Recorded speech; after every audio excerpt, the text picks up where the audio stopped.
You probably have a collection like this, or maybe even a drawer. But have you ever wondered where all this stuff ends up? Well, that depends on how you get rid of it. In 2014, nearly 60% of old electronics were dumped into landfills. The other 40% was recycled, and 25% of that was then shipped to a developing nation. Electronic waste, or e-waste, is now the fastest growing source of toxic waste in the world. American electronics companies wait for days, stand in long lines, and spend millions of dollars on investment of new equipment every year, tossing out the older models in order to make room for the newest models. So what is the danger of e-waste? Computer truly revolutionized the home and every business in the US, and personal computer models were becoming more disposable and less of a large investment. At the same time, acid leakage and other harmful chemical leaching were starting to be identified, along with their dangers understood by the Environmental Protection Agency, EPA. When the Mercury-Containing and Rechargeable Battery Management Act passed in 1996 and signed by President Clinton, controlled some of the dangers from batteries. It and the EPA acknowledged that other threats existed and were harder to control, so America is starting to stop the collection of a variety of waste products, including television, circuit boards, and many individual components that contain lead, cadmium, and mercury, as of these have been identified as a threat to your health. Sadly today, many of these materials are not processed safely. They are instead just in their dangerous forms to other countries, where the poor often try to earn a living by scraping and collecting the materials, exposing them to a major hazards.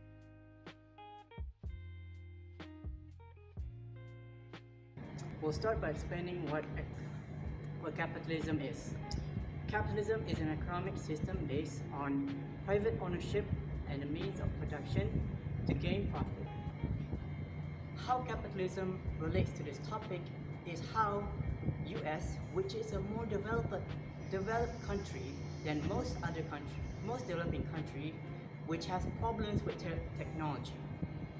US, who refuse to actually deal with their e-waste properly, because they believe that by doing so, they will cost them a lot of money, because in order for them to actually take care of the e-waste properly, they would need safety equipment, proper equipment to actually take care of all the e-waste, workers that is outfitted with safety gears, and of course, a safe venue that is far from any residential area to actually avoid pollution. The theory of capitalism this time is profit motive, whereas the US is driven more by profit rather than morals. The US sells e-waste in bulks to other developing countries, which needed them in order to issue them to schools to progress their education. It's the sound Americans love to hear. The sound of the latest laptop or the newest netbook. Studies show that these days the useful lifespan of a computer is only 2 years. And every day, Americans dump their junk in the hope of keeping up with the Joneses, tallying up to a total of 3 million tons of electronic waste every year. But where does it all go? Welcome to Selampur, a predominantly Muslim, mostly poverty-stricken area of East Delhi, where thousands of Indians come to turn trash into what they see as a tiny treasure. My work is collecting these electronic scraps and dismantling them. That's how I make my living. Muhammad Azam is 32 years old and has been tearing apart this trash for 10 years. In a day, we get goods worth rupees 400 to 500. Split between friends, Azam can sell the raw materials and make about $1 a day. Unlike regular trash that can simply be tossed away, in many developed countries, including parts of the US, electronic waste must be sent to a special collection agency that is supposed to responsibly recycle the parts. However, while it can cost these agencies anywhere from $15 to $30 to properly recycle a computer, they can actually make the same amount if they ship it to a developing country like India, where eager buyers think they can turn a profit on the goods. The second concept that we are going to talk about is dependency.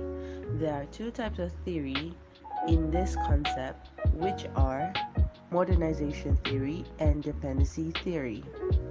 In modernization theory, it is because of internal factors of the third world country, the lack of certain qualities that necessary for development, and usually measure its country based on economic growth. In dependency theory, however, it rejects the orthodox focus on development of a country based on economic growth, but focusing on power asymmetries between the first world and the third world country. Therefore, they are more prone on external factors of the third world country. For an example, 80% of e-waste generated in the United States is exported to developing countries. They are selling their waste off to this developing country to avoid over expenditure on properly disposed of this waste due to strict rules and regulation of their country. It is easier for the United States to sell off their waste to the development countries, thus will be given opportunity for work and economic growth for the developing countries. To put it simply, the developing countries are depending on the United States e-waste because it opened up opportunity for jobs and increase the economic growth of their country, and also they can scavenge for gold in chips even though it affects their health and livelihood. The recyclers are peasant farmers who couldn't make a living on the land. Destitute, they have come by the thousands to get $8 a day. Greenpeace introduced us to some of them. They were afraid and didn't want to be seen, but these are the hands that are breaking down America's computers. The air I breathe in every day is so pungent I can definitely feel it in my windpipe and affecting my lungs. It makes me cough all the time. If you're worried about your lungs and you're burning your hands, do you ever think about giving this up? Yes, I've thought of that. And why don't you? Because the money's good. It struck me, talking to those workers the other day, that they were destitute and they're happy to have this work.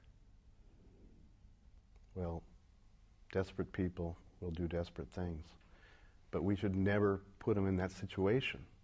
You know, it's a hell of a choice between poverty and poverty. The next IR concept that we are going to analyze is national interest. The national interest, often referred to by the French expression raison d'etre or the reason of state, is a country's goals and ambitions, whether economic, military, cultural, or otherwise. In the case of the US, being an exporter of e-waste, their biggest incentive for doing so is the economic interest that they can guard by exporting e-waste to the global south. Americans keep buying new gadgets, leaving behind older models. The result is the accumulation of huge amounts of toxic electronic waste. Some companies show ethics and responsibility by recycling within the US border, despite high costs and low profitability. However, most manufacturers, more interested in their profits than the environment, decide to export such waste to developing countries as a money-saving measure. According to the Economics of E-Waste Disposal Regulation by Dayton 2007, recycling electronic waste can be profitable for waste processors and second-hand electronic component dealers. In countries where labor is inexpensive, partially due to the lack of environmental and worker safety regulations, the electronic recycling industry has seen $72 million in aggregate profits. However, currently in most of the United States, entering the recycling market is cost prohibitive. The value of salvageable materials is not sufficient to cover the cost of collection, processing, transport, and also recycling. Thus, it is cheaper for the US to export their electronic waste than processing them in sustainable manners within their own borders. As the resale value of materials extracted by recycling has greatly declined in recent years, tech companies choose to ship their electronic waste to developing countries to avoid the higher cost of recycling at home. Responsible recycling companies are facing increasing costs of recycling in order for them to dispose used tech devices safely, and are losing business to companies that choose to ship their electronic scraps overseas or just leave them in warehouses instead of processing them. While laws on electronic waste disposal and export exist in several US states, only the federal government has the power to restrict exports. Curiously, the US isn't forbidden from shipping electronic waste abroad because it's the only developed nation that has signed but not yet ratified the Basel Convention on Hazardous Waste. American e-waste often ends up in China, India, and Ghana, even though these nations are among the many countries not allowed to import such trash.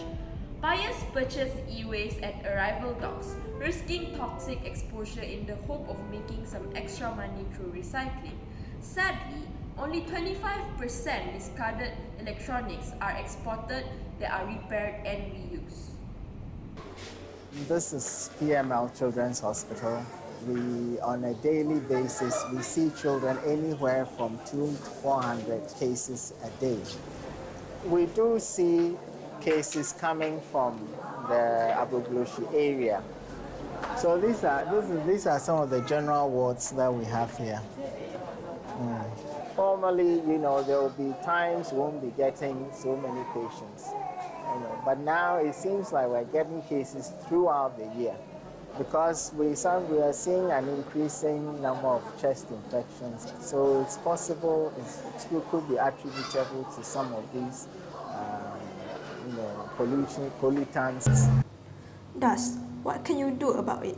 The best thing you can do is to take your electronic waste to a facility or company that recycles it and certifies that all of the harmful elements are kept out of landfills, both at home and abroad. It's important to do your part because it's how we safeguard the planet for ourselves, our neighbors, and our future. You can also support renewed federal legislation and policy on e-waste. We believe that congressional action is the only way to solve this problem in the United States of America. But there are many things we as individuals ourselves can do to solve this problem while it's here in our own backyard. Make sure to properly recycle your e-waste and ask your local representatives to push for smart legislation that would safeguard us all. Together, we can control our waste and stop putting the lives of others at risk.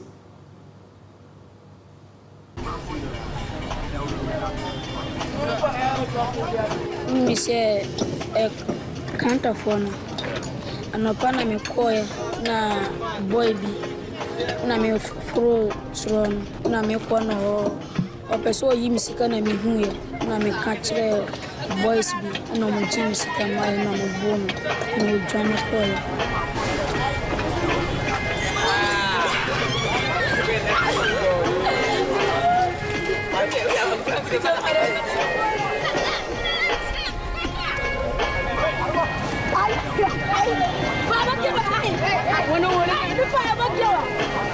Bona ni miseme mbaya no na kulabi o motobo na misimichia mamu ne anopa ebet masona anopa ne akoko ye train na ebeya nyundese ne bawe bobo kakra ne akoko jani.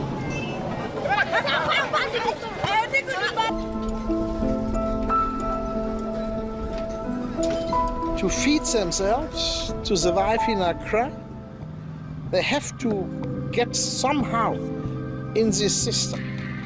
The ones which are dealing with the e-waste, they know all that, and they calculate all that. And if they give them, let's say, 5 or 8 Ghana cities a day, so that they can more or less survive, the boys have no choice. They cannot say, I want more money. They say, you want more money? Okay, kick you out.